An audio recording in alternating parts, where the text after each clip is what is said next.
Chers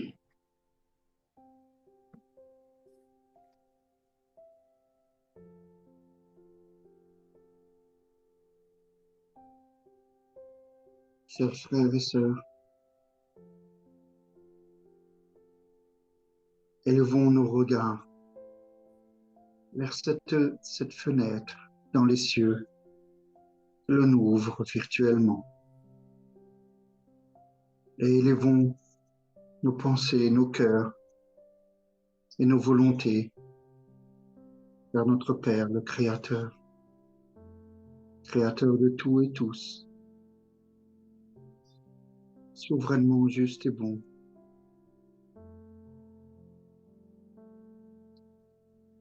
Remercions-le de toutes les opportunités qu'il nous offre, de tous ces cadeaux divins qui se concrétisent par toutes les créations, la nature, les lois divines, toutes les planètes qu'il nous offre. Saluons son saint nom et glorifions le Très-Haut, chers amis.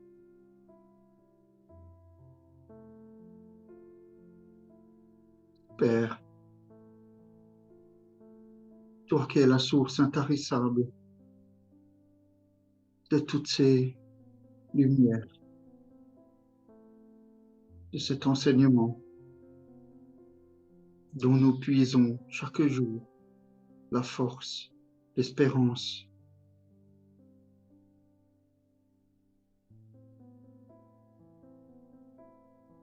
Nous te saluons et te remercions de tout notre cœur.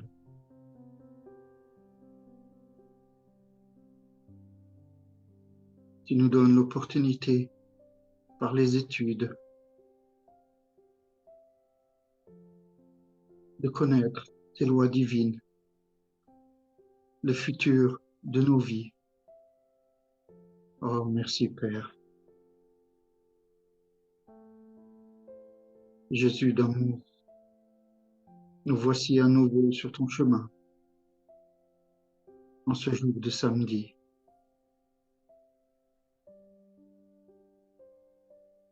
Toi qui es venu il y a plus de 20 siècles, nous enseigner tant d'aphorismes tels que aimons-nous les uns les autres comme des frères. Jésus, puisse ta lumière, puisse ton amour toucher le cœur de tous les dirigeants de cette planète,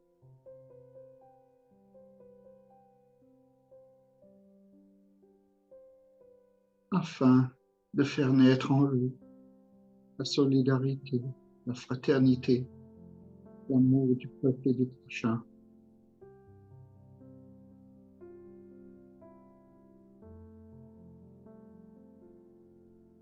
Chers frères et chères sœurs, remercions aussi ces grands frères et grandes sœurs qui ont été les apôtres du spiritisme, tels qu'Alan Kardec, Léon Denis, Gabriel Delin, Henri Sauce, Chico Xavier, Bruno Bruni et tant d'autres, et qui nous ont légué tous ces ouvrages que l'on étudie ensemble ici-bas. Remercions aussi tous nos guides et les esprits protecteurs et familiers qui sont autour de nous, qui sont présents en ce moment et qui nous influencent, qui nous permettent d'assister à cette étude afin de comprendre et de lutter contre le matérialisme.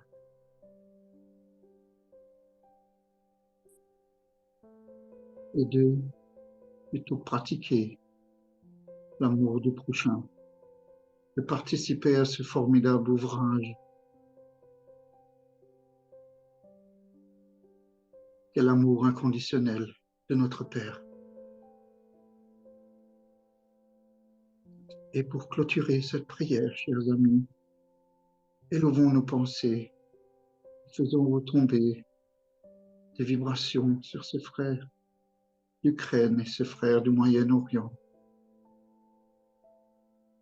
qui sont victimes de l'orgueil, de l'égoïsme de nos frères encore ignorants. Que ces vibrations en toute humilité soient un baume de consolation et d'apaisement pour tous ces frères et sœurs qui en ont besoin. Ainsi soit-il.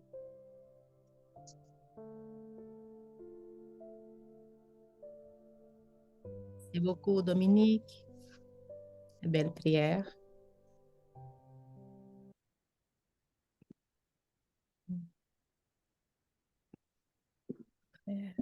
Est-ce que Christophe est en mesure de lire pour nous ce matin? Aujourd'hui. Oui, merci. Tu peux tout lire, Christophe, parce que c'est pas très long. OK, Merci beaucoup. merci. Donc le thème aujourd'hui, l'influence du spiritisme sur le progrès. Question 798. Le spiritisme deviendra-t-il une croyance vulgaire ou restera-t-il le partage de quelques personnes? Certainement, il deviendra une croyance vulgaire et il marquera une nouvelle ère dans l'histoire de l'humanité, parce qu'il est dans la nature et que le temps est venu où il doit prendre rang parmi les connaissances humaines. Cependant, il aura de grandes luttes à soutenir, plus encore contre l'intérêt que contre la conviction, car il ne faut pas se dissimuler qu'il y a des gens intéressés à le combattre, les uns par amour-propre, les autres pour des causes toutes matérielles. Mais les contradicteurs, se trouvant de plus en plus isolés, seront bien forcés de penser comme tout le monde, sous peine de se rendre ridicules. Les idées ne se transforment qu'à la longue, et jamais subitement. Elles s'affaiblissent de génération en génération et finissent par disparaître peu à peu avec ceux qui les professaient, et qui sont remplacés par d'autres individus imbus de nouveaux principes, comme cela a lieu pour les idées politiques. Voyez le paganisme. Il n'est certes personne aujourd'hui qui professe les idées religieuses de ces temps-là. Cependant, plusieurs siècles après l'avènement du christianisme, elles ont laissé des traces que la complète rénovation de la race a seule pu effacer. Il en sera de même du spiritisme.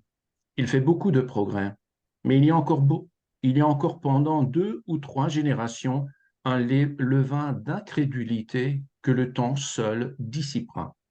Toutefois, sa marche sera plus rapide que celle du christianisme, parce que c'est le christianisme lui-même qui lui ouvre les voies et sur lequel il s'appuie.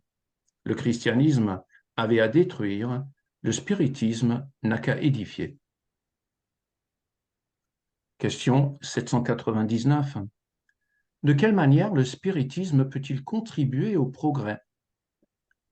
En détruisant le matérialisme qui est une des plaies de la société, il fait comprendre aux hommes où est leur véritable intérêt.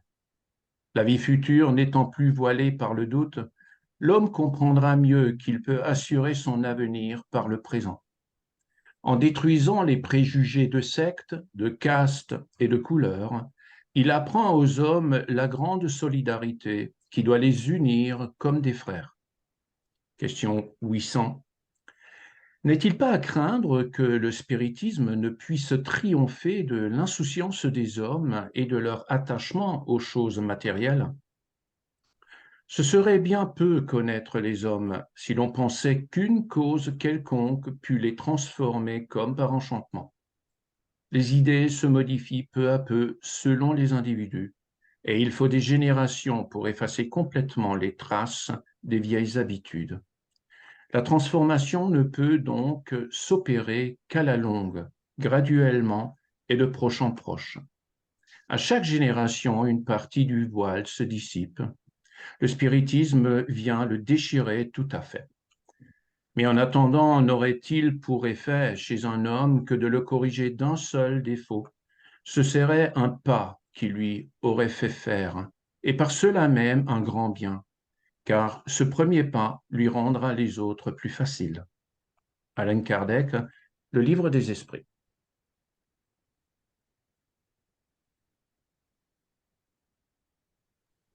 Merci beaucoup, Dominique et Christophe.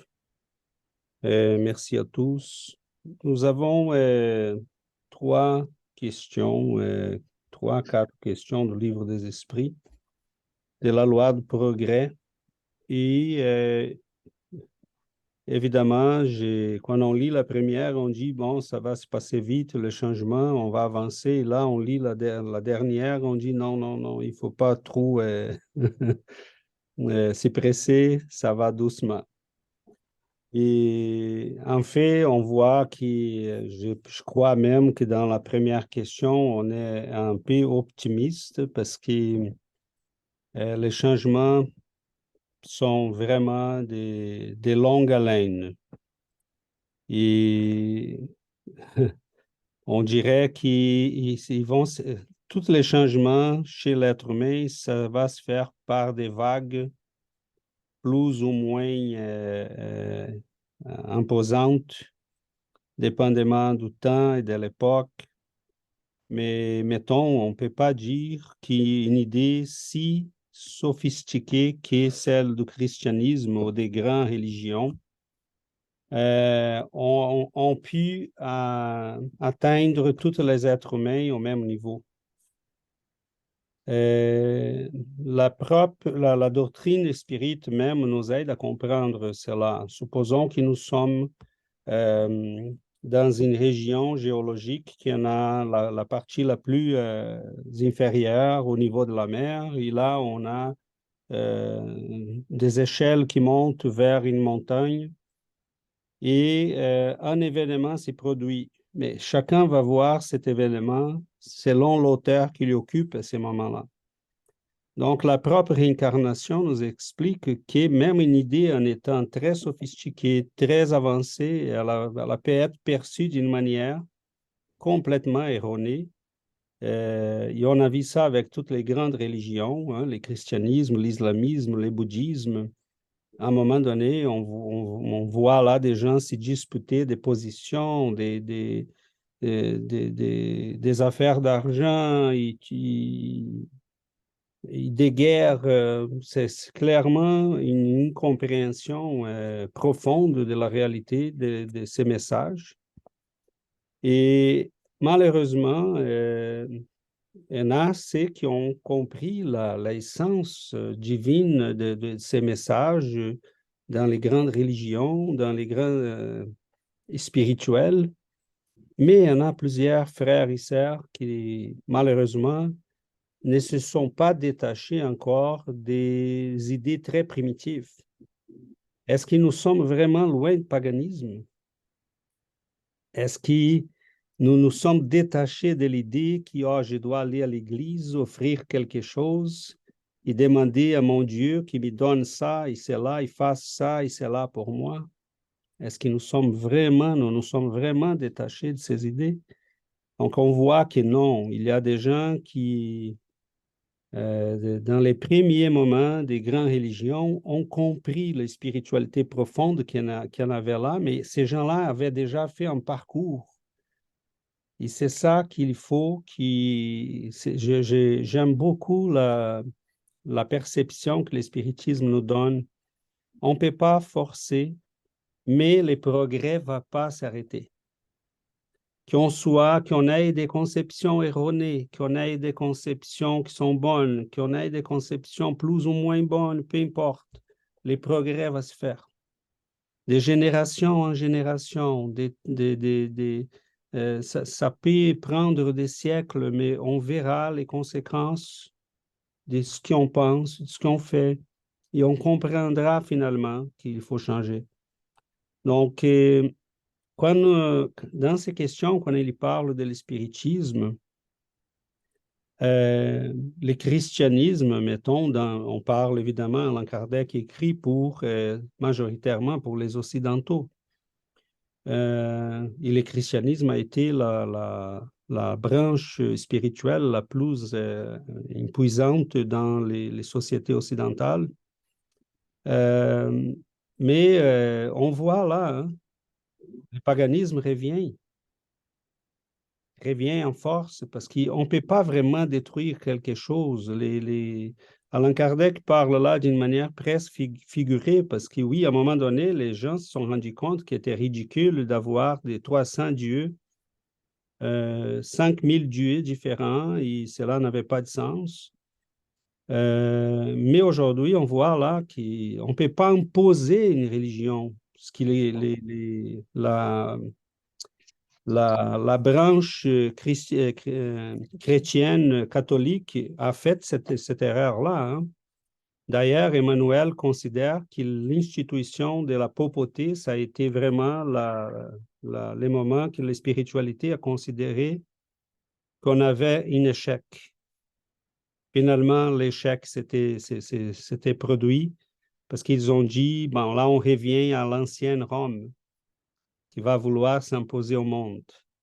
On est plus dans les temps des martyrs, de ceux qui vont doucement aimer son prochain, qui vont même donner la vie en amour, pas par la haine.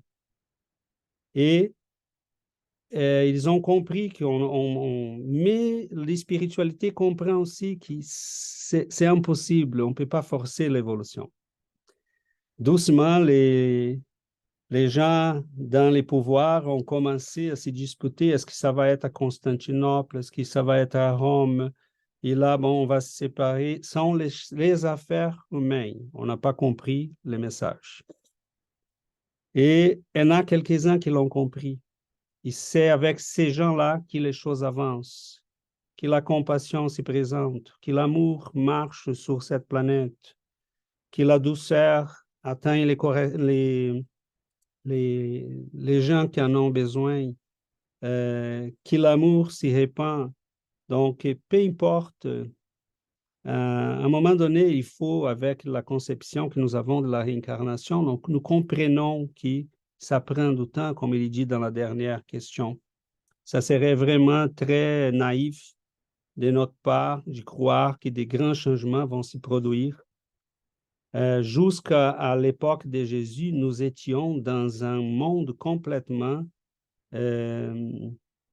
pris par le paganisme. Et est-ce qu'on peut croire que toutes ces populations-là, parce que l'Église s'était imposée comme une force politique, ces gens ont vraiment changé leur conception? Ceux qui ont changé par la force n'ont pas changé. Ils ont eu peur. Et là, ils reviennent doucement à ce qu'ils étaient et où ils étaient spirituellement, parce qu'on ne peut pas forcer ça. Ça vient de la compréhension, ça vient de la capacité de voir, ah, je comprends ce message-là, ah, là, je peux changer. Là, je comprends. Mais on ne peut pas forcer, on ne peut pas imposer. Donc, évidemment, le spiritisme a tous les bons christianismes derrière lui, ceux qui ont compris, ceux qui ont propagé les messages d'amour. Et je parle du christianisme parce qu'à nouveau, je parle du monde occidental. Je ne connais pas la réalité du bouddhisme, mettons, dans le sens historique, politique. Je connais un petit peu, mais pas assez pour en parler. Mais ça s'applique à tous les pays, ça s'applique à toutes les religions, ça s'applique à toutes les réalités économiques, à toutes les réalités historiques. On a eu des évolutions qui s'y font par des vagues. On avance et on recule. On avance et on recule. Et on voit aujourd'hui dans le monde occidental, à partir du moment qu'on a commencé à questionner ces pouvoirs-là indus de l'Église, que ça a été bien, on devrait le questionner, il était abusif. Il servait plus à l'amour du Christ, il servait à ses propres intérêts politiques, économiques, ce qui est dommage. Mais on a dû questionner ça. Et le spiritisme apparaît, le protestantisme apparaît comme un questionnement de tout ça. Et comment pas peut-être en avant pour libérer l'humanité de ce type d'imposition. Mais aujourd'hui, on avance doucement vers un paganisme. C'est comme si cette branche-là qui est encore dans les âmes s'il disait, bon, là, je peux me manifester, je peux être ce que je suis vraiment. Et c'est correct. C'est mieux comme ça. C'est un moment troublant, difficile. Je vois des gens ici à Sherbrooke qui ont décidé d'élever ses enfants dans la conception québécoise, pas de religion, pas d'attachement spirituel. Mais là, je vois des photos de ces enfants, et je pense ici à une fille spécifiquement qu'on connaît, brésilienne, mais qui grandit ici dans les conceptions nord-américaines québécoises. Et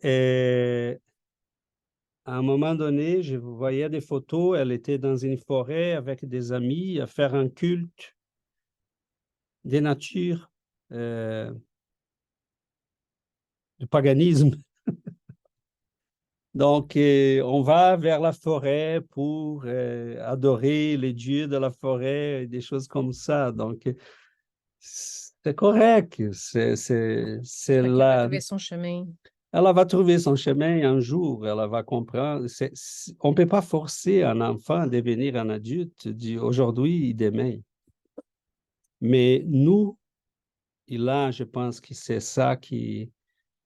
je m'arrête là, mais j'aimerais faire un petit commentaire sur la deuxième question. Est-ce que le spiritisme, c'est pas, je voulais là qu'on se comprenne bien, hein? Allan Kardec ne parle pas de l'espiritisme, doctrine spirite créée par Allan Kardec, qui va devenir une nouvelle force spirituelle de l'humanité, ce n'est rien de ça.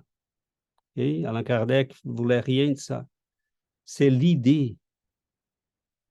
Au moment qu'on est capable, qu'on sera capable de communiquer que nous sommes des êtres immortels, que nous réincarnons, que nous avons une pré-existence, une post-existence, qu'il est possible la communication avec nos êtres chers, que l'univers est un endroit qu'on ne comprend pas trop bien, mais il est organisé. Il y a probablement une intelligence qui l'organise. On ne l'y comprend pas, mais on l'y voit qu'il est organisé. Nos actions. Nos actions ont des conséquences. Et que je ne peux pas gagner les ciels en faisant ça ou cela pour faire plaisir à mon pasteur ou à mon prêtre ou à mon imam, qui sont mes actes qui m'amènent au ciel ou à l'enfer. Et qui ça, ce ne sont que des mots pour réfléchir la réalité intérieure dans laquelle on bâtit notre vie. Si on amène à communiquer ça à l'humanité, avec l'aide de la science, parce que la science commence à s'y mêler aussi, bon, on pourrait peut-être envisager des avancements plus rapides, mais pas d'illusion, parce que chacun de nous va à sa vitesse. Et si Dieu voulait nous forcer, il ferait, il y a les pouvoirs pour le faire. Mais là, il serait en contradiction avec lui-même. Je vous donne la liberté, mais je vous force. Non, je vous donne la liberté, je vous laisse décider. Vous allez à la vitesse que vous voulez, mais prenez bien conscience qu'il y a des conséquences à tout ce qu'on fait. Bon, c'est une longue introduction, mais je pense qu'on est au cœur de plusieurs sujets. Il est plus important pour moi, c'est que tant qu'on n'a pas une nouvelle conscience de nous-mêmes, de la réalité de l'univers, difficilement on va changer. Il y a des milliers de frères et sœurs qui sont encore pris par des conceptions très primitives dans toutes les branches spirituelles et non spirituelles de l'humanité. Et parce qu'on ne peut pas dire que tous les malheurs du monde sont produits par la religion. Il y en a beaucoup de malheurs qui sont produits par les manques de spiritualité, par le matérialisme excessif qui est devenu une nouvelle religion. Okay? On voit là que des gens qui se présentent pour la défense de ces postulats-là sont des vrais apôtres du nihilisme, de l'athéisme, et qui sont en train de créer le désespoir, la désorientation pour des milliers de personnes. Donc, au milieu de tout ça, je pense que nous sommes une petite minorité très chanceuse parce que nous avons des conceptions qui nous aident au moins à comprendre cet apparent désordre qu'il y en a dans le monde, parce que ce n'est pas un désordre, c'est les processus d'évolution qu'il y a devant nous. Bon, mes chers amis, je vous ouvre la parole et qu'on puisse en profiter de ces moments pour s'enrichir.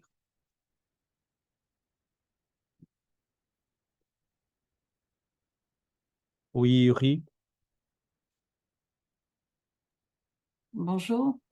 Je voulais commenter la question 798, la première question, parce que ça m'a fait penser au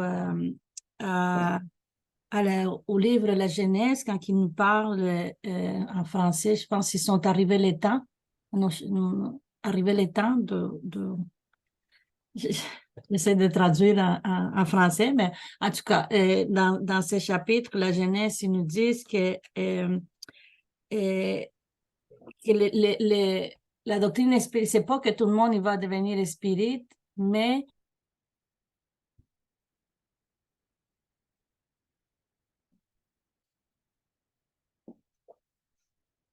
On a perdu Yuri. Est-ce que vous l'entendez? Non. Non. Non. Sébastien, tu fais... Voilà, Yuri, Ah, là. elle a dit C'est tout. tout. Oui, Yuri. Oui, Yuri, on t'attendait, mais là, c'est bloqué, c'est gelé. là, c'est bon? C'est bon. Oui, tu Oui, parles OK. de Genèse. Oui, c'est ça. Je parle de la Genèse quand ils parlent, tu sais, qu'ils disent que c'est les idées spirites, c'est pas que tout le monde va devenir spirit, mais les idées que la doctrine nous amène, qui sont les vérités, cette vérité qui vont être prouvées par la science, les autres religions, les autres croyances, il n'y aura pas le choix de les accepter. Il n'y aura pas le choix de les adapter à leurs croyances. Donc, finalement, cette adaptation, cet ajustement à ces vérités, c'est ça qui va nous amener à la fraternité. Hein? C'est ça qui va nous amener à comprendre que nous sommes tous des frères et sœurs, puis que bon, on a tous le même destin, on a tous le même créateur. Donc, je pense que cette incrédulité, comme tu dis, ça va prendre du temps, mais à un moment donné, il va arriver. Tu sais, quand on parle de cette vérité que la doctrine spirit nous amène, que c'est le message de Dieu qui arrive aux hommes, face à la vérité, il n'y a rien qui s'oppose. Hein? On peut l'ignorer, on peut faire semblant, tu sais, on peut juste le laisser de côté, mais tôt ou tard, ça va sortir. Tôt ou tard, il va faire à flot. Donc, c'est ça, tu sais, le spiritisme, finalement, ces idées-là, ils vont se répandre. Ils vont être acceptés à un moment donné. Ça va devenir cette croyance qui nous parle ici, une croyance vulgaire de tout le monde. Et quand on voit la nature, quand il parle de la loi du progrès, qui dit qui est dans la nature, puis c'est lent, on marche à pas tranquillement, mais à un moment donné, on fait quand même des progrès, on fait quand même même que ce soit des petits pas à chaque incarnation, on avance tranquillement. Donc, ça va venir à un moment donné. Je vais dire ça. Merci. Merci, Yuri. Dominique? Oui, bonjour les amis. Merci César. Je voudrais revenir sur la question 799 que j'aime beaucoup parce qu'à travers toutes les conférences, nos frères en parlent et ça nous donne toujours des indices. Et c'est tellement d'actualité. Je suis d'accord avec le fait que le matérialisme est l'un des plus grands obstacles du spiritisme. Parce qu'autour de nous, et chacun de nous peut le prouver, le confirmer, qu'on voit des frères ou des sœurs qui ne pensent qu'il n'a qu'une vie et qui veulent profiter de cette vie au maximum, au risque d'écraser même son prochain, pourvu que ce soit lui qui trouve le travail, etc., et qui gagne le plus d'argent possible. On le sait. On sait aussi que l'orgueil et l'égoïsme sont aussi ces deux grands obstacles au progrès. Et justement, le spiritisme amène au progrès intellectuel et moral de chacun. En comprenant, eh bien, on arrive à avancer, à évoluer, à progresser. Et nous savons aussi, nous tous ici, que la matière n'est pas durable. Et ça, le matérialiste n'y croit pas. Il pense que tout a une fin à cette vie. Mais même le matérialisme, comme le paganisme que César parlait, aura une fin. Je dirais qu'il y aura toujours des résistants ou une résistance au matérialisme et au paganisme et à tout autre type d'acceptation. Mais on sait que lorsqu'on est face à un matérialiste, j'ai fait une grosse erreur personnellement en parlant toujours de réincarnation, de médiumnité et d'autres choses qui sont ces belles philosophies que nous apporte le spiritisme. En fait, nous devrions parler plutôt au matérialisme que l'âme existe après la mort. Et nous avons les preuves par les émis. Et les émis, c'est tout simplement que le cerveau ne fonctionne plus et que l'être a quand même des perceptions indépendamment de cet organe qui ne fonctionne pas ou ce corps physique, et ce qui prouve qu'on a une âme. Et je dirais que ça rejoint à cette question de la destruction du matérialisme amené par le spiritisme. C'est déjà prouvé aux personnes qui n'ont aucune notion spiritualiste et de l'existence de l'âme après la mort par les EMI. On a des exemples comme le professeur Charbonnier, qui est un peu le fossoyeur, comme on disait, surnommé, c'est-à-dire qu'il il a écrit beaucoup de témoignages concernant des frères et sœurs qui ont vécu cette émis. Et donc, c'est l'un des arguments pour détruire le matérialisme, mais toujours avec le respect, c'est-à-dire qu'en face de nous, eh bien, parler de réincarnation ou de médiumnité à un matérialiste pur, ça ne sert à rien pour le moment. Et je voudrais juste encore dire que le matérialisme est effectivement un grand contributeur contre le racisme et les préjugés de secte, etc. En apprenant cette solidarité, parce qu'on sait que l'esprit peut être femme ou homme dans une incarnation, peut être noir ou jaune, peut être pauvre ou riche, etc. Et donc, ça nous amène à ne pas avoir ces préjugés et justement à la destruction du matérialisme en expliquant au matérialisme pur ce que c'est. Et un dernier petit point, le spiritisme a aussi aidé la cause féministe de par lutter contre l'avortement, etc. Voilà. Merci les amis. Merci Dominique, merci beaucoup Sébastien. Oui, moi je trouve que le spiritisme, c'est très logique, puis surtout il répond aux questions qu'on s'est tout le temps posées, d'où ce qu'on vient, qui on est, où ce qu'on va. Il nous répond qu'est-ce qui est Dieu. Tu sais, il nous ramène un peu, tu sais, il nous donne les lois fondamentales de la création qui ont tout le temps été là, mais c'est juste que nous, on n'était pas assez matures pour les comprendre. Alors, c'est pas quelque chose qui peut rester dans l'oubli parce que c'est la vérité. Il nous amène la vérité. Puis moi, qu'est-ce qui m'a attiré beaucoup, c'est que ça passe par l'intellect. Ça me fait comprendre. Puis ça m'amène à comprendre pourquoi je dois aller développer cette moralité-là qui me manque à moi, puis qui manque dans le monde. Parce que tu sais, on a beaucoup d'intelligence, mais pas beaucoup de morale. Fait que, tu sais, le spiritisme, il dit que le spiritisme, c'est pas la religion du futur, mais c'est le futur des religions. Parce que inévitablement, vu qu'il nous amène la vérité, il va finir par s'installer parce que ça fait partie de notre essence à tous. Il nous montre notre essence telle qu'elle. Peu importe la culture, peu importe la race, d'où ce qu'on vient. Alors, je pense que c'est inévitable et on va tous comprendre, même si aujourd'hui, la plupart des êtres humains pensent qu'ils sont un corps, ils s'identifient avec le corps, tôt ou tard, on va tous savoir qu'on est des esprits, qu'on est immortels, des âmes qui sont immortelles. Puis, puis le matérialisme, même s'il y a beaucoup d'importance aujourd'hui, puis on est beaucoup identifié à ça, moi, je pense que la matière est nécessaire pour notre évolution, mais il faut donner sa place à l'esprit et à la matière. On est ici pour apprendre, pour progresser, pour avancer. Je pense que c'est une question de temps. Puis ici, on voit comment les nouvelles idées ils prennent beaucoup de temps. Comme tu parlais, même avec la science, combien de temps on a pensé que la Terre était plate, qu'on était le centre de l'univers. Et même encore aujourd'hui, on regarde dans les réseaux sociaux, il y a des gens qui pensent encore que la Terre est plate, qui veulent chercher des preuves, qui veulent retourner en arrière. Là. Ou comme tu parlais avec le paganisme. Mais pour le spiritisme, ça ne restera pas dans l'oubli parce que c'est la vérité, c'est les lois fondamentales de la création, c'est une question de temps. Merci. Merci, Sébastien. Jonathan?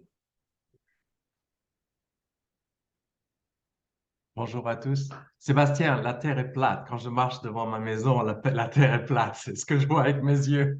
Je n'ai pas été dans l'espace pour voir si elle était plate ou pas. Je peux t'assurer qu'elle est plate.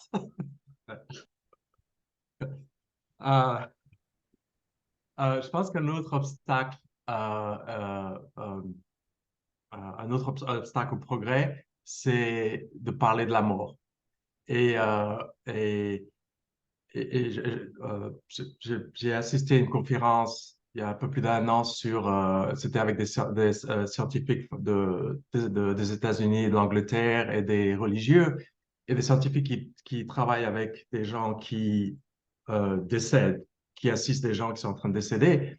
Et ils parlaient de comment les gens étaient à une transition quand ils mouraient, un petit peu, sans dire des esprits, mais ils disaient qu'il y avait cette transition, etc. Mais la première question à la conférence qu'on a posée, c'était qu'est-ce que les gens pensent de la mort? Et tout ce panneau de scientifiques et de religieux disait, chaque fois qu'on parle de la mort, les gens ont du dédain et regardent de l'autre côté et ne veulent pas qu'on en parle. Et ma propre expérience aussi a commencé avec ma grand-mère qui faisait partie du spiritisme à Liège, en Belgique, et ma grande-grand-mère qui aussi faisait partie du spiritisme en Belgique. Ma grand-mère m'a montré où l'association belge dans notre ville où elle est posée, et elle m'a montré où la maison est toujours là. Elle me dit, les gens nous pensent qu'on est fous. On est des fous parce qu'on parle aux morts, on parle aux décédés.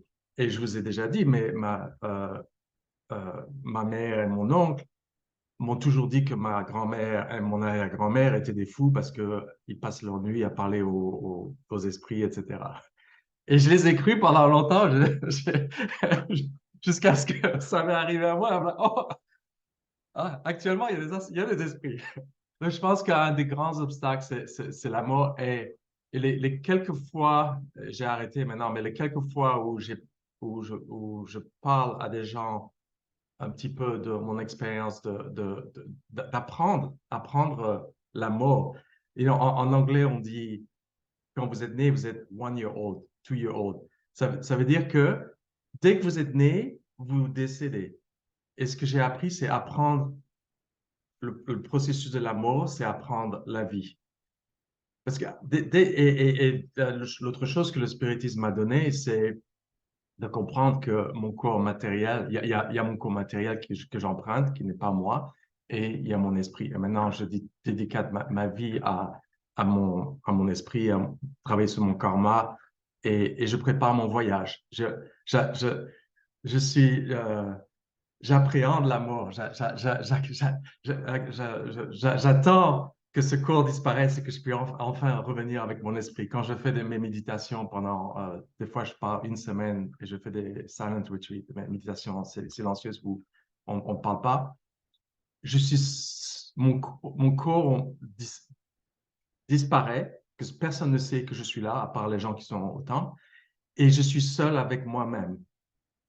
Quand vous ne parlez pas pendant 3, 4, 5 jours à personne, et personne ne sait où vous êtes, même ma fille ne sait pas où je suis, vous êtes seul avec vous-même. Et c'est la meilleure, c'est la meilleure sensation possible, je pense. Donc, yeah. Merci, Jonathan.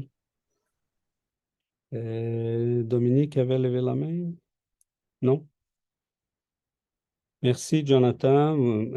C'est très riche tout ça et j'aimerais revenir rapidement avant de passer la parole à une autre personne sur l'impact qu'il pourrait avoir ces idées. Comme Yuri disait, on ne veut pas que l'humanité devienne spirit. Allan Kardec disait, le spiritisme peut soutenir les religions, peut aider les religions à bien comprendre leur propre fondement. Donc, c'est ça qui nous donne peut-être un peu d'espoir. Doucement, les gens vont s'approprier ces idées. Et quand on dit que le spiritisme nous donne la vérité, c'est la vérité qui va passer pas par l'imposition, mais comme Sébastien a bien soulevé, par la logique et par la science. Si l'immortalité est une réalité, est une loi fondamentale de l'existence dans l'univers, ben, on va la trouver quelque part. Et on n'a pas besoin du spiritisme pour qu'elle puisse s'y présenter à l'humanité. Elle est déjà comprise d'une manière intuitive et elle lycéra d'une manière logique et d'une manière scientifique le plus tôt possible.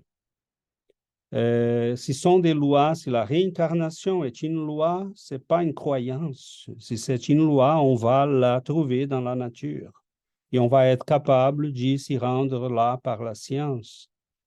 Mais si je comprends les mécanismes de fonctionnement de l'être humain, si j'ai bien compris le spiritisme et les difficultés qu'il y en a entre les relations du monde matériel avec le monde spirituel, c'est pas facile d'établir ces relations parce qu'on est dans une matière très grossière. Si je suis capable d'y lire, d'y comprendre, si cela fait du sens pour moi, je ne dois pas attendre que quelqu'un vienne me dire, je l'ai compris, les vérités fondamentales de l'univers sont en nous. Et moi, je suis incapable de penser la vie sans l'immortalité, sans la réincarnation. Pour moi, ça serait complètement le non-sens. Mais doucement, je pense que les gens vont s'approprier ces idées, vont commencer à réfléchir, vont commencer à dire, bon, peut-être en étudiant ces phénomènes, en étudiant ces lois qu'on voit là sur la médiumnité, oh, peut-être on peut comprendre là qu'est-ce que nos prophètes faisaient, qu'est-ce que les grands spirituels faisaient, de quelle manière ils entamaient ces relations avec les plus hauts, les phénomènes médiumniques qui sont partout, qui sont éparpillés dans toutes les religions, mais les gens ne comprennent pas, ils vont donner des interprétations. C'est les démons qui parlent, sont des anges. Hein, doucement, on s'y rend compte qu'ils sont, oui, il y en a quelques-uns qui sont des vrais démons, mais sont des êtres humains qui étaient ici, qui sont partis, qui ont amené avec eux la condition spirituelle qu'ils avaient. Il y a d'autres qui sont des vrais anges, mais qui sont des êtres humains aussi. Cet ange-là, ça peut être ta grand-mère, hein, ta mère, un esprit protecteur, un esprit très élevé. Et on commence à voir qu'on est tous une grande famille. Hein, et la vérité la plus profonde que le spiritisme nous donne, c'est que je comprends l'autre. C'est ça qui est beau. Pourquoi la conception spirite est supérieure? Hein, on doit être très logique. Une conception est supérieure quand elle explique ce que les autres sont en train de faire. Elle explique un ensemble de phénomènes et elle explique encore plus. Hein, c'est les critères dans la philosophie de la science pour qu'on puisse adopter une idée et abandonner l'autre. Mettons, les idées avant Newton, il y en avait plusieurs qui expliquaient beaucoup de choses. Mais celle de Newton expliquait, celle qui ces idées-là expliquaient, et élargissait encore plus la conception humaine de la réalité. Einstein, il n'a pas détruit les conceptions de Newton. Il est capable d'expliquer les choses que Newton expliquait et encore plus. Donc, quand je regarde le spiritisme, je dis non, il n'a pas besoin de détruire les religions parce que les fondements des religions sont corrects. Mais il peut aider les religions à comprendre leurs propres fondements. C'est pour ça qu'on n'a pas besoin qu'un musulman devienne spirit. Il peut étudier le spiritisme et continuer d'être musulman. Un catholique, même chose. Un bouddhiste, même chose. Parce qu'ils sont des lois logiques qui nous amènent à une compréhension profonde de la réalité, de nous-mêmes, et qui dit, pas besoin d'agresser ton frère. S'il ne comprend pas, c'est parce qu'à ce moment-ci de son évolution spirituelle, de sa réincarnation, elle est rendue là. Donc, on peut l'y aider, on peut l'éclairer, on peut l'y renseigner, mais on ne peut pas imposer, obliger et agresser. Donc, pourquoi le spiritisme est une conception supérieure? Parce qu'il explique beaucoup plus, mais il me permet aussi de comprendre pourquoi l'autre ne comprend pas. Et ça, c'est merveilleux. Parce que je comprends pourquoi l'autre ne comprend pas. Donc, si j'ai cette compréhension-là, je sais que ça passe par l'amour, par l'éducation, par les renseignements, pas par la violence, par l'agression. Donc, on a un travail à faire. Et c'est certain que Dominique disait que le plus grand obstacle, c'est l'obstacle qui inquiétait beaucoup Allan Kardec, c'est qu'il voyait la montée du matérialisme. Donc, aujourd'hui, on est dans un processus très difficile pour l'humanité. On a des expressions très radicales des religions ou des expressions très moues. Donc, ce sont les gens qui sont là, mais ne sont pas là. Et une grosse quantité de gens qui sont qui marchent vers le néant. Donc, nous avons déjà étudié ici que les idées, les conceptions des vies ont des conséquences. Et où est-ce que chacune de ces branches-là nous amène? Et donc, c'est un moment délicat de l'humanité. J'ai prié les bons dieux qu'on puisse répandre par la science ou par des messagers qui vont venir, parce qu'il faut que ces idées puissent se répandre, parce que, mon frère, toi, tu es une âme. Tu ne vas pas mourir. Tes actes ont des conséquences. Tu dois répondre de tes actes. C'est pas question que tu vas s'échapper. La vie est immortelle, mais tu ne vas pas au paradis parce qu'il t'a fait plaisir à ton prêtre ou à ton gourou. Tu vas au paradis, hein, parce que si tu es déjà dans les paradis ici, tu vas au paradis, sinon tu ne vas pas. Si tu es capable d'aimer, de compassion, d'amour, hein, tu es déjà dans les paradis. Donc, il y a des conceptions à changer. On a un travail à faire pour l'humanité. Hein, imaginez la souffrance dans Jésus, ou dans Socrate, ou dans Bouddha, qui voyait toute cette immensité de connaissances et de savoirs. Ils devraient les communiquer à nous par des paraboles, par des petites histoires, parce que nous étions incapables de comprendre. Mais s'ils avaient lâché, oh, ce sont des ignorants, ça ne va jamais changer, mais on n'aurait jamais avancé. Et donc, imaginons l'amour de quelqu'un qui accepte.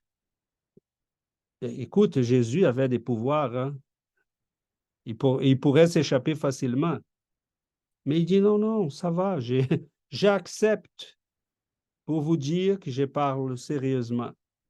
Et Il n'a pas convoqué une guerre. Il aurait pu. Hein, c'est ça qui Rome a eu peur au moment qu'il rentre à Jérusalem, parce que les gens là, ils applaudissaient, ils l'appelaient roi. Il aurait pu appeler là une révolution. Il a dit non, non, non, je suis venu pour servir, pour vous aimer, pour vous apprendre quelque chose sur vous-même. Si vous n'êtes pas prêt pour m'écouter, je ne commande pas une révolution. Je ne suis pas un général. Je suis un maître. Hein, je viens pour l'amour. Je viens pour vous apprendre qui vous êtes. Vous êtes des enfants de Dieu. Vous êtes des lumières. Je suis là pour vous montrer ça. Est-ce qu'il faut mourir pour ça? Mais ce n'est pas grave, je l'accepte. Donc, c'est ça. Okay? Ils attendent. Ils attendent. Est-ce que Jésus était inactif tous ces 2000 ans? Non. Il nous envoie constamment des gens. Constamment. Des scientifiques, des philosophes, des gens de cœur, d'amour, un Léon Denis, une Mère Teresa, un Saint Vincent, un François. On est partout sur cette planète. Il nous envoie de l'amour. Et il attend. Et il va attendre encore 2000 ans si c'est nécessaire pour qu'on puisse changer. Ce n'est pas grave. Hein? Mais moi, je commence à m'y presser. Je pense que c'est ça la différence. Nous, quand on a compris, on commence à dire, OK, Seigneur, je comprends que vous êtes amour et compassion, que vous allez attendre encore 5000 ans. Mais moi, je commence à être pressé. Je vais sortir de la douleur, de la souffrance. Je vais être utile, je vais aider, je vais faire quelque chose pour moi et pour les autres. Et peu importe qu'est-ce que les gens vont faire. Parce que quand on comprend la vérité, nous, on marche dans la vérité. Et on comprend les autres. Dominique?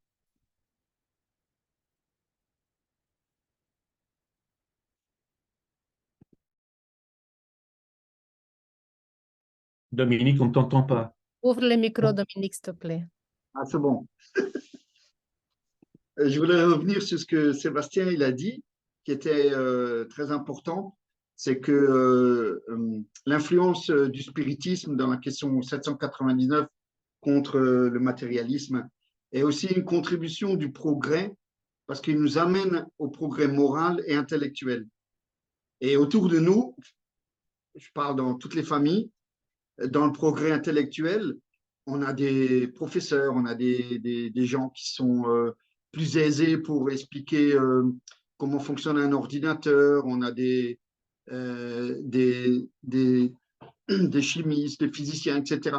Parce qu'ils ont développé ce progrès intellectuel. D'un autre côté, on trouve des personnes qui ont développé le progrès moral, une personne qui n'est pas intelligente, mais qui est extrêmement bonne, qui est toujours à l'affût pour aider son prochain, pour lui tendre une main secourable. Et en troisième, on a bien sûr les gens qui sont ni bons et ni intelligents. Je parle un peu des personnes qui ont une réincarnation difficile, comme les cas sociaux, qui sont stationnaires aussi dans cette vie, qui sont résistants, comme avec Fadimé, notre frère à Louisio, il parlait de cette résistance, qui sont réincarnés sur Terre, mais qui ne comprennent pas et qui ne veulent pas travailler, etc., qui subissent un peu. Et en quatrième, on a les gens, effectivement, extrêmement intelligents et bons, qui devraient, à mes yeux, diriger chaque pays de cette planète. Enfin, on voit l'exemple de notre Maître Jésus. Et là, je reviens sur ce que César a dit avant. En fait, peu importe l'athée, la personne qui ne croit pas à notre Créateur, ou le pur matérialiste, mais qui pratique la charité.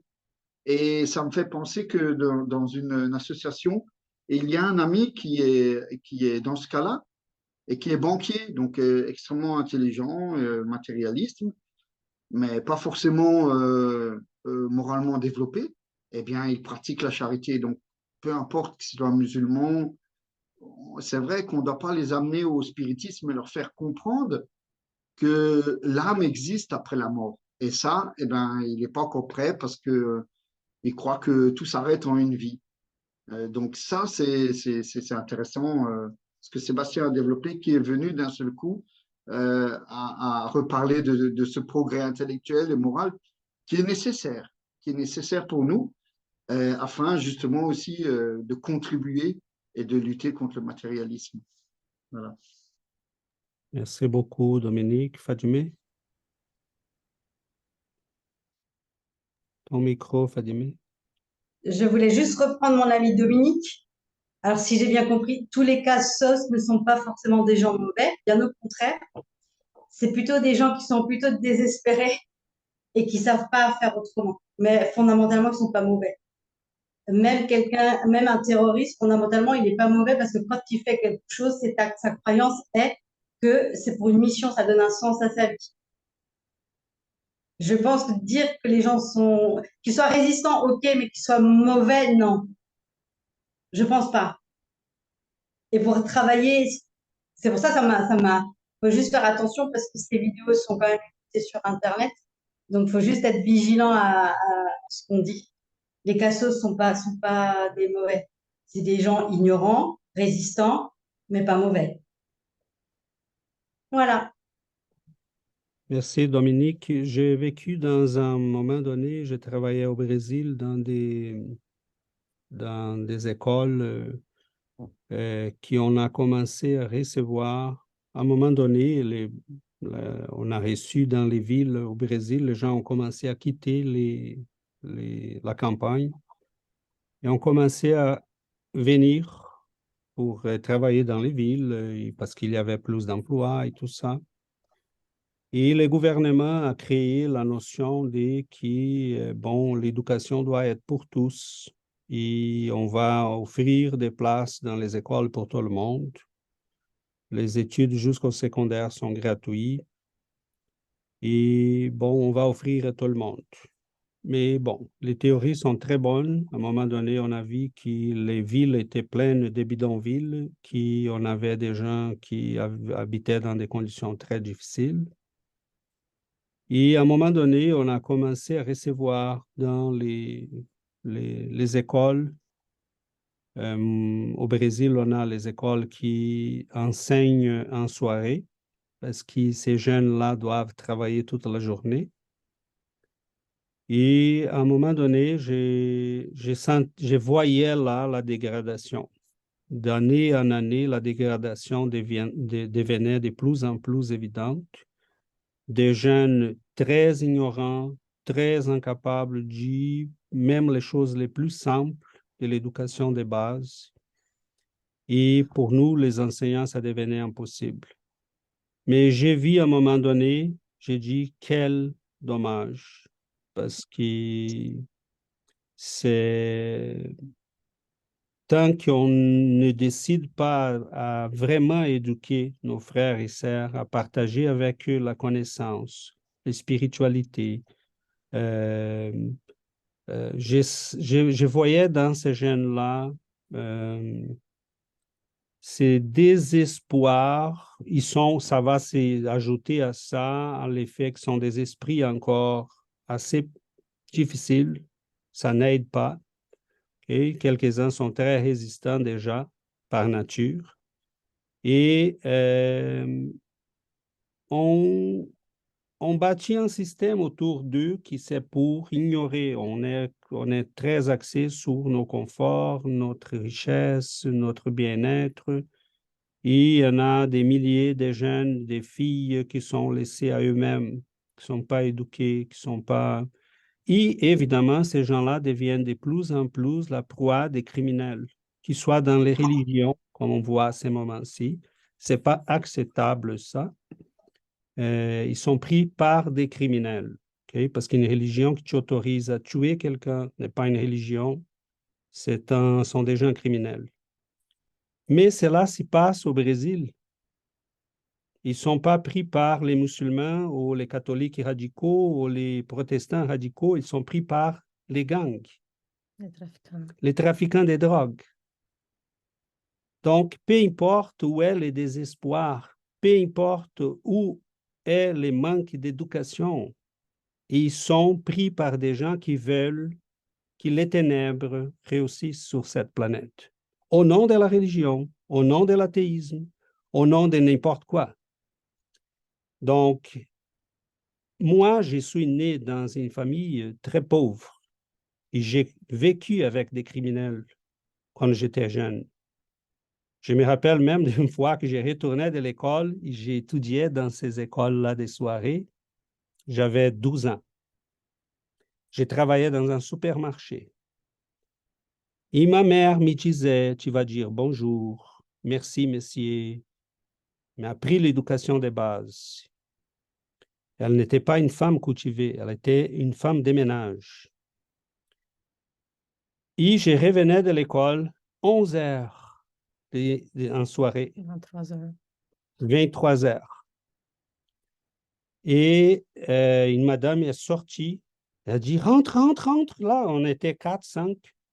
Elle dit, rentre, rentre, rentre, rentre. J'ai dit, qu'est-ce qui se passe? Qu'est-ce qui se passe? Elle a dit, il y a des tirs là, les gens s'y battent avec la police. Il y avait là des coups de feu partout. Mais j'ai grandi dans ces milieux-là. Et j'ai vu plusieurs de mes amis être pris. Parce qu'à un moment donné, j'ai découvert la lecture. Un cousin m'a amené à une bibliothèque, m'a présenté les livres. Et tout de suite après, j'ai lu les livres Notre demeure. Et là, j'ai dit, je sais qu'est-ce que j'ai fait sur cette planète. C'est pourquoi je dois aller à l'école. Donc, je trouve dommage parce qu'à un moment donné, je rentre dans une classe. Les gouvernements décident qu'on devrait donner 1 heure de chimie par semaine au premier niveau de secondaire. Je disais, mais vous faites des blagues là. Vous voulez que j'apprenne à quelqu'un la chimie 50 minutes dans une semaine. C'est quoi ça? Et à un moment donné, ces jeunes-là, je rentre dans une classe, ils étaient tous sur les tables, ils jetaient les choses. Et j'ai dit, qu'est-ce qu'on a fait avec ces gens-là? Nous sommes responsables de ça, mais eux, ils ne comprennent pas. Au moment que je les calmais, j'ai dit, est-ce que vous savez que vous êtes en train de travailler contre vous-même? Vous ne savez pas. Hein? Moi, je suis enseignant, très bien formé. Je suis formé dans une excellente université, j'ai une maîtrise. Je travaille les matins pour enseigner les fils des riches. Et je viens en soirée ici pour vous enseigner. Je suis le même professeur. Je suis là pour travailler. Je ne vais pas rester assis. Mais vous êtes rentrés dans les jeux. Ils travaillent contre vous. Vous travaillez aussi contre vous-même. Vous demandez le droit de détruire. Mais je suis là pour vous aider. Est-ce que vous connaissez les livres? Est-ce que vous savez que vous pouvez vous en sortir? Parce que moi, je me suis en sorti. J'aurais pu devenir un criminel. J'ai vu plusieurs de mes amis devenir des criminels. Donc, oui, on a un travail à faire et on ne doit jamais, on peut comprendre, mais jamais dire, ah oui, ok, il a les droits parce qu'il est pauvre, il a les droits parce qu'il est ignorant. Non, il n'a pas les droits. Okay? Il faut qu'on puisse éduquer ces gens-là dans tous les niveaux. Et on doit aussi éduquer les riches. Les gens qui tournent les dos à l'humanité, on doit éduquer ceux qui tournent les dos et disent que je m'en fous. J'ai mon argent, j'ai mon plaisir, j'ai des gardes qui peuvent me garantir ma sécurité. Les gens qui sont en train d'ignorer la souffrance humaine, on doit les éduquer aussi. Donc, on a un travail à faire des deux côtés. Hein, parce qu'il y a des milliers de jeunes, des filles qui sont laissées à eux-mêmes, qui sont pris par des gens qui vont les apprendre la haine, la violence. Et ils ne se rendent pas compte qu'ils sont manipulés. Hein, parce que les gars qui nous appellent aux martyrs, je vois là des gens que je les voyais à la télé quand j'avais 14 ans, qui sont là à la télé encore à appeler les gens à s'y battre et à devenir des martyrs. Mais lui, il vit dans une belle maison avec des gardes-côtes. Loin, loin. Ça fait 3 décennies qu'il appelle les gens martyrs. Il n'est jamais allé. Mais des milliers de jeunes sont allés. Et au Brésil, on voit les crimes, les gangs, sont des milliers de jeunes qui sont déjà décédés en combat avec la police et entre eux. Et les boss sont les gens riches de la ville qui utilisent ces gens-là. Donc, c'est certain qu'on doit marcher vers l'éducation. Et c'est ça que je trouve merveilleux dans le spiritisme. On doit éduquer l'être humain. On doit donner l'éducation des bases, parce qu'il y en a des milliers de personnes qui ne connaissent même pas la littérature des bases, qui n'ont jamais lu un bon livre, qui n'ont jamais été dans une bonne école. Comment on peut attendre que cette personne-là comprenne quelque chose? Mais ce n'est pas seulement la faute du monde, parce que le même spiritisme nous dit, mais nous sommes responsables de nous-mêmes. À un moment donné, quelqu'un t'a offert quelque chose, t'as refusé. À combien de gens on offre un livre, un conseil, qu'on essaye de guider, et la personne dit non, ça me convient que ce soit comme ça. Ben, c'est correct, mais blâme pas le monde. Donc, on a un travail à faire, okay? On a un gros travail à faire, d'éducation de nous-mêmes, d'éducation de nos frères et sœurs. Beaucoup de patience, beaucoup d'amour. Ce ne sont pas seulement les pauvres les problèmes, ce sont les riches qui ne veulent rien faire. Ce sont les gens qui essayent de bâtir une nouvelle planète sur Mars. Ils ne veulent rien faire pour l'éducation des gens en Afrique, en Amérique du Sud. Et on investit des milliards pour des armes. On n'a jamais dépensé autant. Il y en a des maladies qui sont encore, comme la malaria ou d'autres, qui sont encore sur la planète. Mais c'est certain qu'on a du travail à faire. Oui, Fadime et après Yuri. Ton micro, Fadime. Mon micro. Non, je disais que effectivement, il est là où tu as raison, César, il faut vraiment les éduquer parce que même les bases, en fait, de l'éducation, la politesse, merci, bonjour, au revoir, ça, comme les familles sont complètement éclatées, que les parents travaillent énormément, ou alors même quand ils ne travaillent pas, ben, on les met devant un poste de télé parce que c'est plus facile, ben, tout ça, c'est perdu. Et c'est pour ça que du coup, les enfants, ils vont tester par le bon ou par le négatif. Souvent, c'est par le négatif, que ce soit par les drogues, par la méchanceté, mais parce qu'ils cherchent aussi un peu à exister d'une manière ou d'une autre.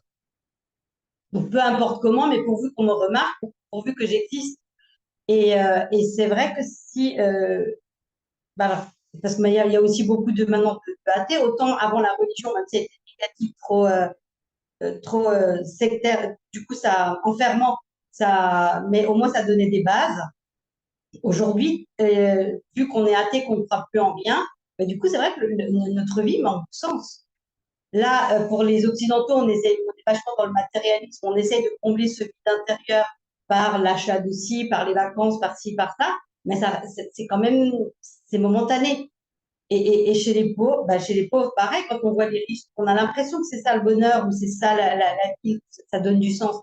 Mais on comprend vite que c'est pas ça. Donc nous, comme on a la chance de savoir un petit peu, d'avoir un peu de connaissance, c'est justement d'accueillir la personne comme elle est, même si on n'est pas d'accord, même si des fois ça fait peur. Et moi, je le vois dans mon métier, c'est vrai que des fois, il y a des gens qui, on se dit à quel moment il va me mettre une sur la figure. Mais n'empêche que quand on arrive bien à les accueillir,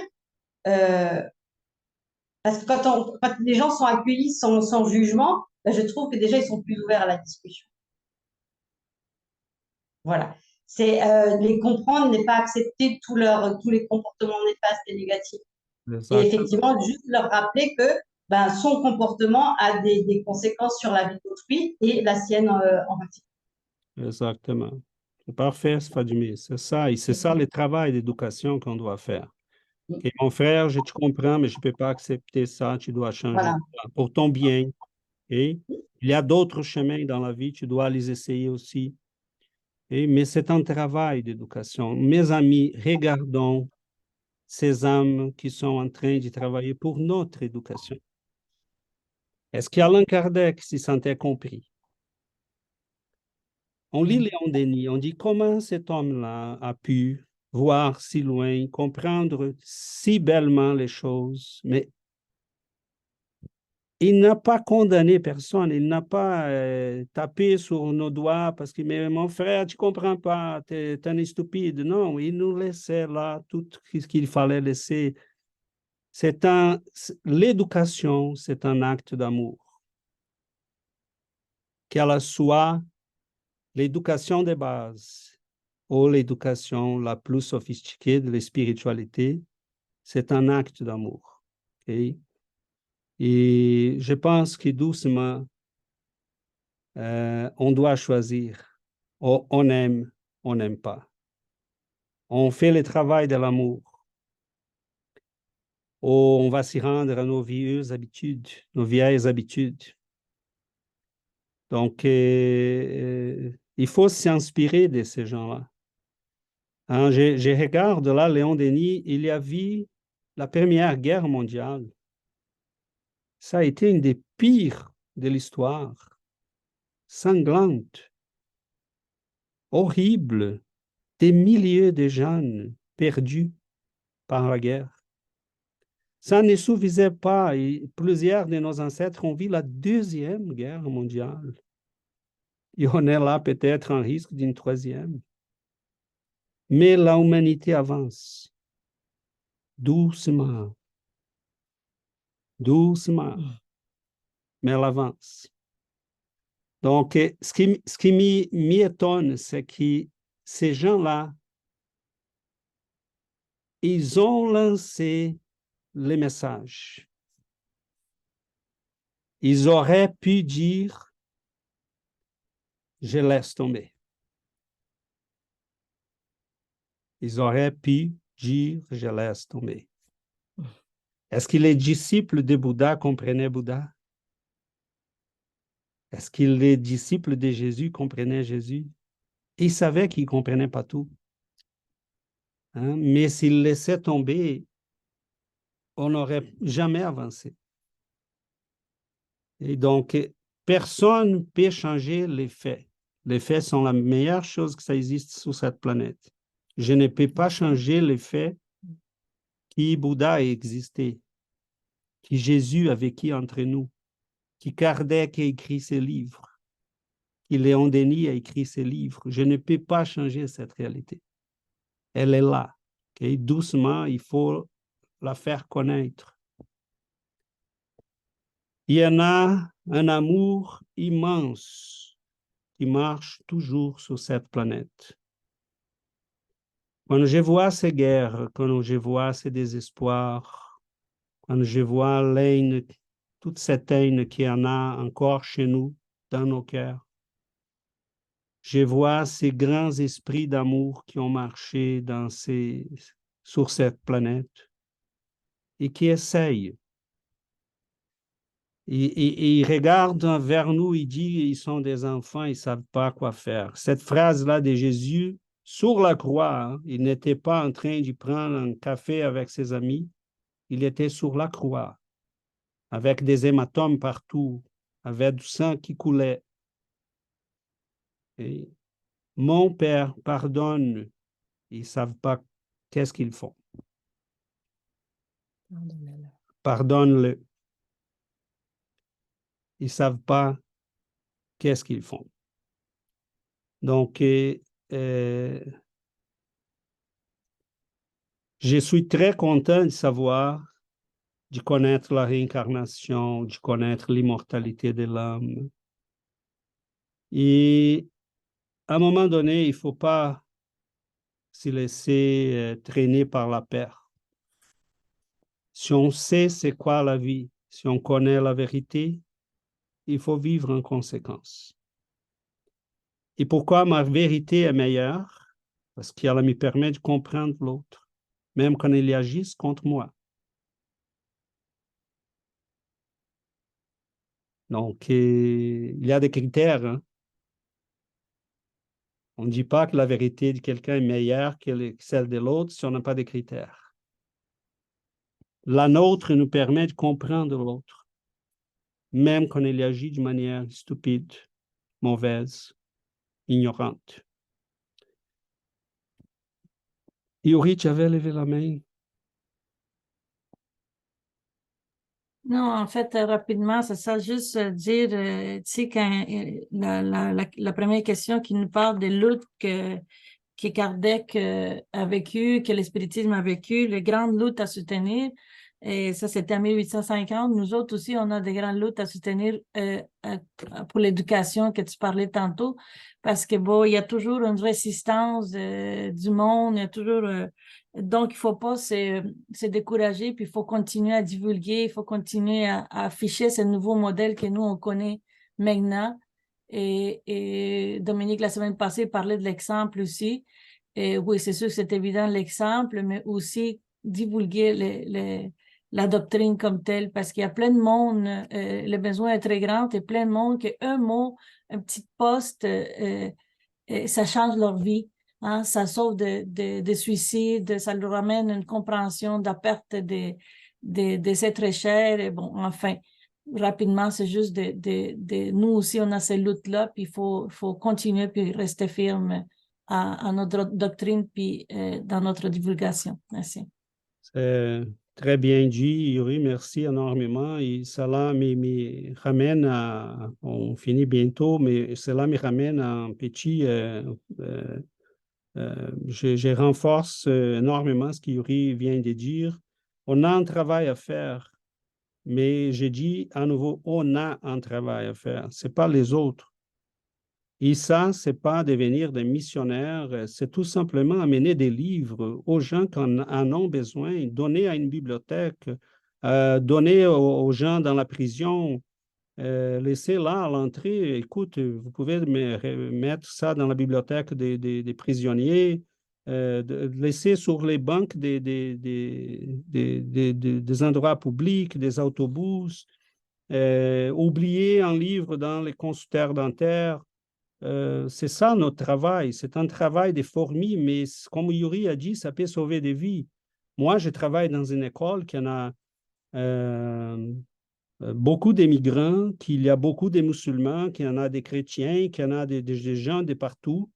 J'ai parlé à ma classe cette semaine. Je commence à vous amener des livres, mais je vais mettre ici des livres de sagesse de toutes les grandes religions. Je les laisse sur la table. Vous pouvez les consulter, vous pouvez les partir avec, c'est comme vous voulez. Je les renouvelle de temps en temps. Je vais mettre des livres bouddhistes, je vais mettre des livres musulmans. Parce que c'est quoi le problème pour la majorité des gens? Des fois, un jeune musulman, mettons, il ne connaît même pas l'histoire de sa tradition. Il ne connaît pas la sagesse de sa tradition. Il a été déjà pris par des gens qui les manipulent. Comme aussi dans le christianisme. Comme dans toutes les... On ne connaît pas la culture du monde, la beauté qu'il y en a dans toutes les spiritualités humaines. Donc, j'ai dit, il y en a plusieurs livres qui sont déjà disparus. Il faut que j'en achète plus. Esprit, musulmans, catholiques, j'ai dit, ils sont sur la table. Et je veux qu'on partage la sagesse. Okay? Parce qu'il y en a plein de livres qui ne servent à rien, qui parlent de la fille droguée, qui s'est prostituée. Et là, on donne même aux enfants à l'école à lire ça.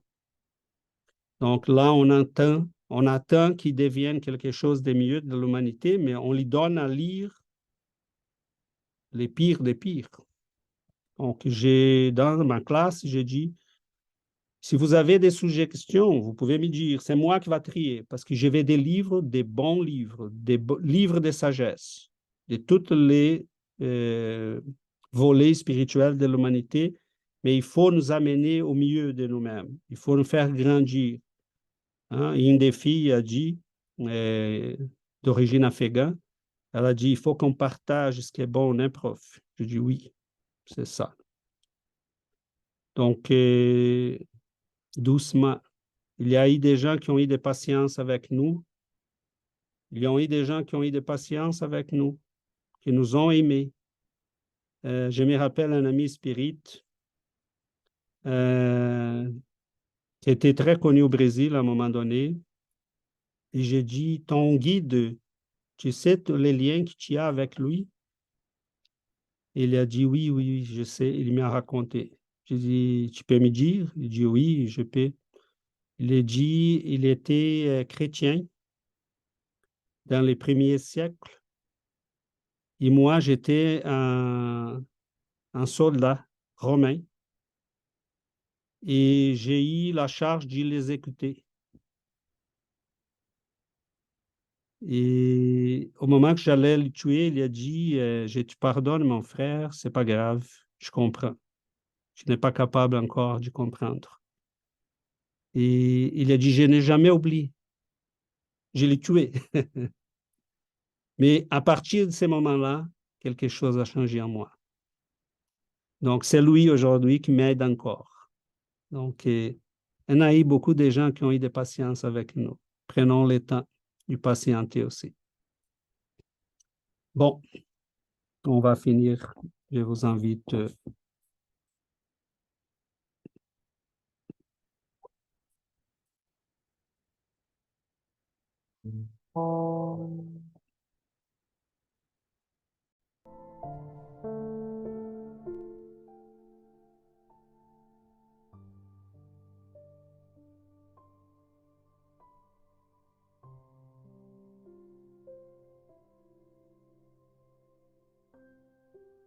Chers amis, prenons le temps de prier.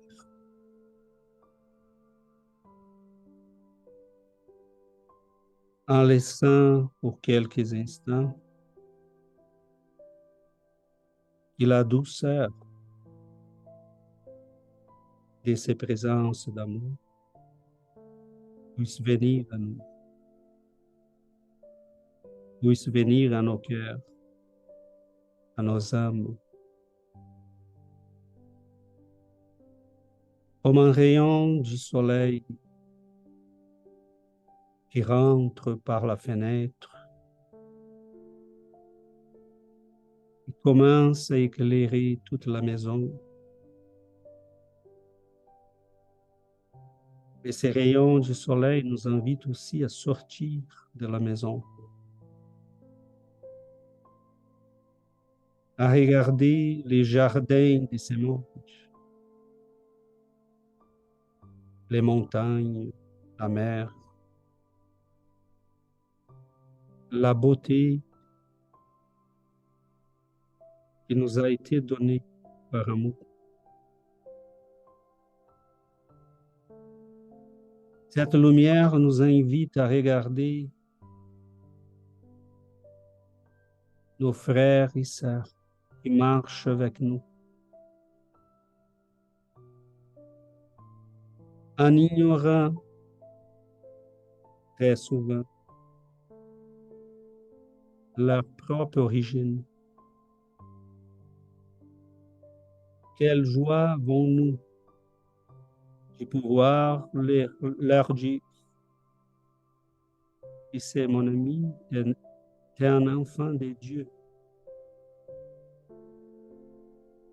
C'est pas grave si tu le comprends, tu ne comprends pas.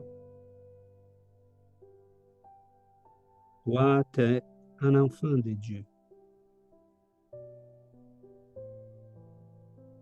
Et le jour viendra où tu seras capable de reconnaître ton origine, l'amour qui est toujours là pour toi. Donne-nous, Seigneur, de regarder ce monde avec tes yeux d'amour, sans jugement, mais avec amour. Aide-nous, Seigneur, à sortir des sentiers battus, des sentiers de la violence, de l'incompréhension, de la haine. Aidez-nous, Seigneur, à bâtir de nouveaux sentiers et de l'amour, de la compassion, de l'éducation.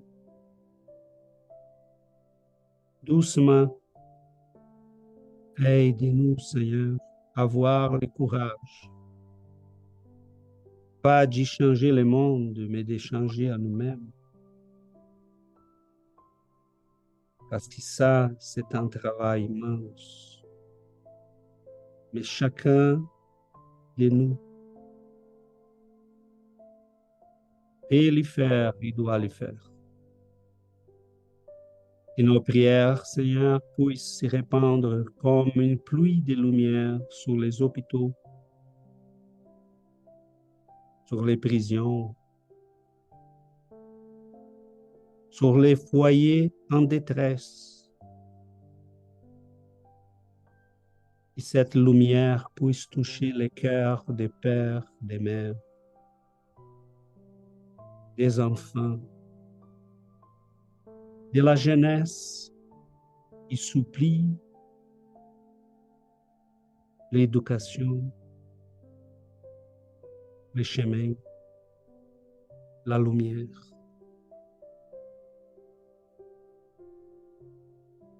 Que notre prière, Seigneur, puisse se répandre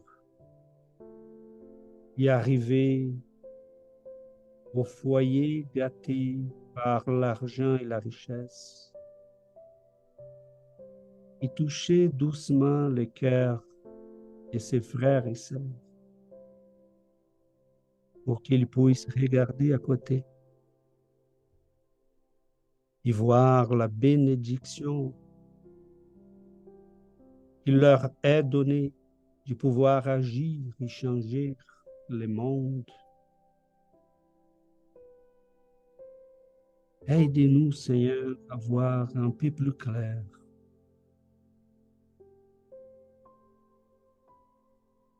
Nous sommes, pour l'instant, des aveugles qui essayent, Seigneur, d'ouvrir les yeux. Nous nous rappelons de l'aveugle qui criait vers toi, « Aide-moi, Seigneur, Fils de Dieu. Que veux-tu que je te fasse, mon frère? » Il a répondu, « Que je puisse voir, Seigneur. » Nous vous demandons également, aidez-nous, Seigneur, à voir. Même que cela puisse nous apporter momentanément de la douleur. Parce que la vision de nous-mêmes,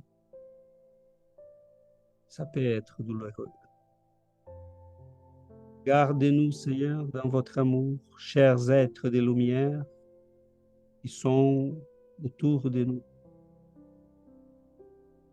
Que ces moments de réflexion, d'apprentissage, d'amour puissent nourrir nos âmes et nous garder sur les chemins de l'amour, de la lumière. Nous vous demandons d'être là toujours avec nous.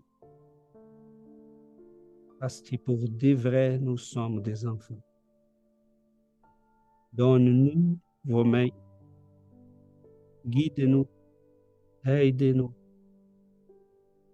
Et on vous remercie immensement de tous nos cœurs. Merci, cher guide, merci Seigneur, merci, chers amis, parce que nous partageons ce chemin ensemble, en apprenant les uns avec les autres et en comprenant que pour nous, au moins, c'est devenu le temps d'être partie de la solution pour aider un peu ce monde qui a tant besoin. Merci, chers amis. Garde-nous, Seigneur, dans votre amour aujourd'hui et pour toujours. Ainsi soit-il.